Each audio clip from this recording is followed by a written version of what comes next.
Hello friends, তো দেখো আমি ঘুম থেকে উঠেছি একটু আগে। আর ঘুম থেকে উঠে আমি রেডি হয়ে গেছিলাম রিল বানানোর জন্য। তো রিল বানানো কমপ্লিট হয়ে গেছে আর প্রচণ্ড গরম লাগছিল, দেখো ঘেমে গেছে পুরো একদম। তো একটু ঠান্ডা জল খাবো, এত জল তেষ্টা পেয়েছে, একটু ঠান্ডা জল খাবো। এবার ফ্রিজে জল আছে কিনা আমি জানি না, কারণ যেহেতু এখন আগের মতো গরম পড়ছে না, তার জন্য কিন্তু আমি জল রাখছি না। তবুও দেখছি জল আছে কিনা, কারণ ঠান্ডা জল খেতে ইচ্ছে করছে, নর্মাল জল খেতে একটু ভালো লাগছে না। তো চলো দেখি আছে কিনা। আর আমার এই লুকটাতে কেমন লাগছে অবশ্যই কিন্তু কমেন্ট করে জানাবে। চলো দেখি।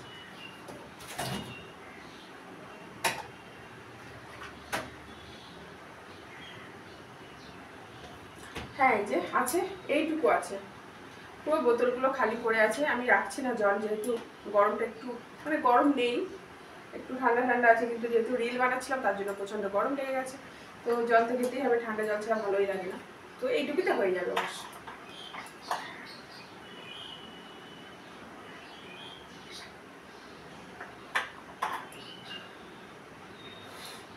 এত এত জল তেষ্টা পেয়েছিল কি বলবো।